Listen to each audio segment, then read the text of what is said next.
Ashamaa harka fuunee jaalatamtoota fi kabajamtoota hiriyoota koo lafa hundatti argamtan keessan akka mirta fayyaa keessanii nagaa kootii galata waaqayyo sanis baga nagaa taatanii bakka jirtanitti nageenya jaalalli hundi gammachuu saniif baay'atu saniin jedha. Arawaan baay'ee na gammachiise tokko saniif qooduuf dhufeetiin jira. Maaliin naan jechuun keessaan hin oolu. Nama waan inni jaaladhu naaf godhee na gammachiise kanaas immoo guddiseen galateeffachuuf hin dhufe akkasumas illee akka na galateeffattan maaliin yoo jettan isa kana jechuudha.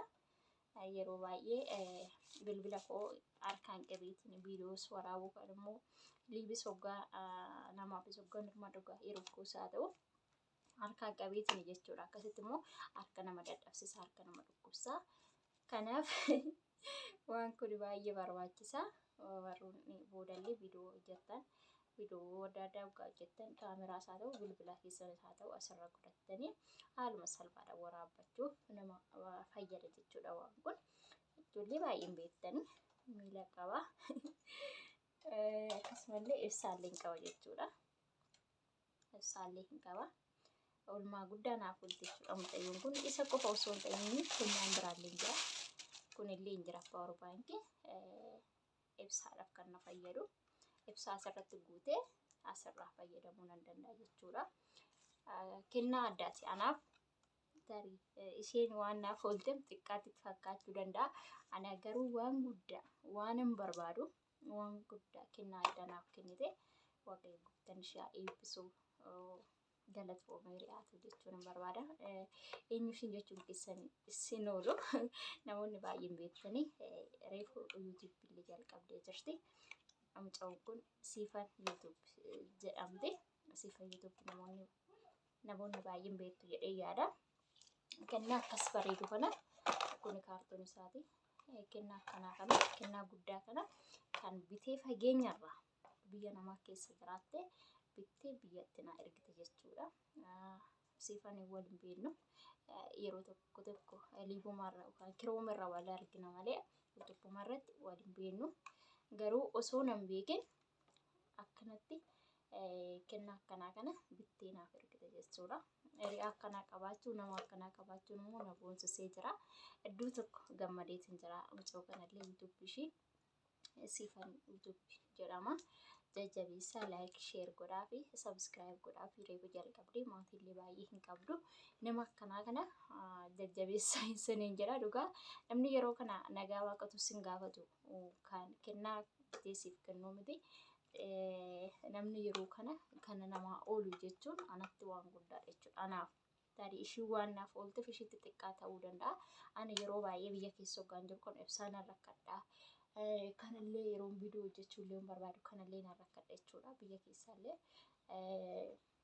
akka barbaadetti na argattu jechuudha. Meeshaan kennaa addaa oolmaa addaa naaf oolte isinis naaf galateeffadhaa. Asumaan YouTube ishee guddisaa fi like godhaa fi share godhaa fi subscribe godhaa fi nama akkanatti gaarummaadhaan guutame kana jajjabeessan isiniin jedha.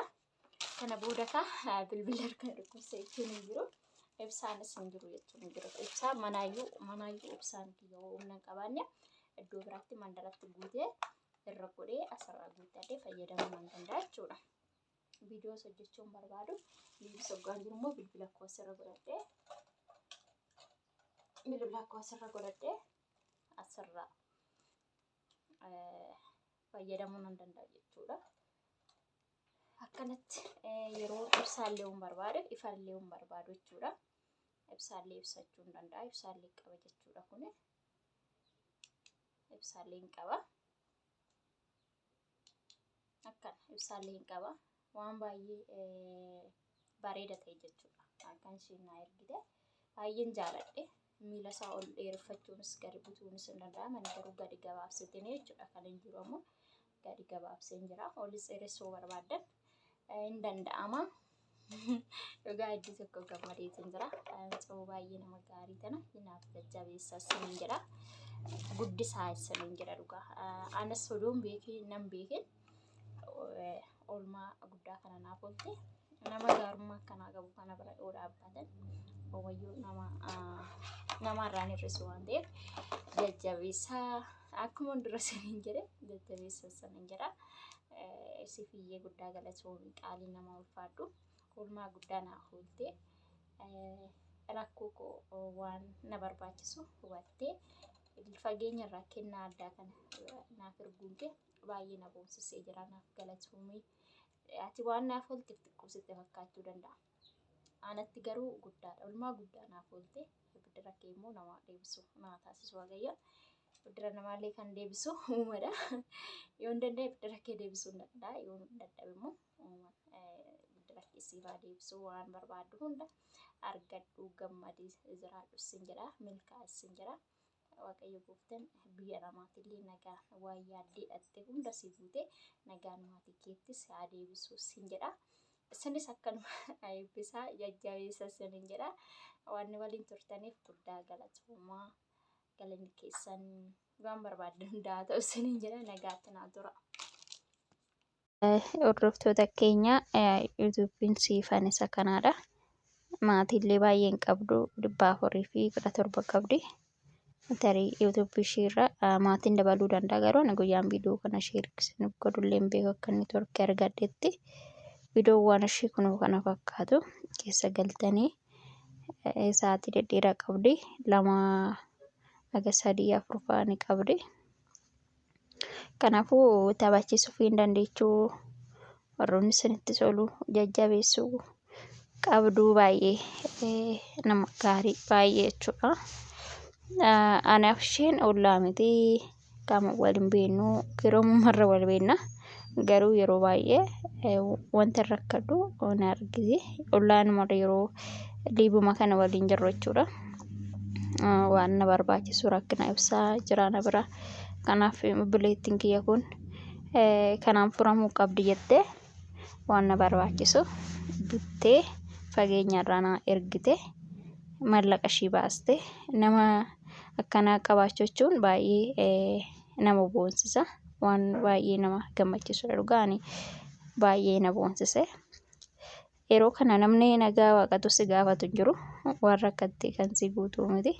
Itti matteetu siif hin godhu. Maallaqa kee horii kee itti kennitee siif hin raawwatu.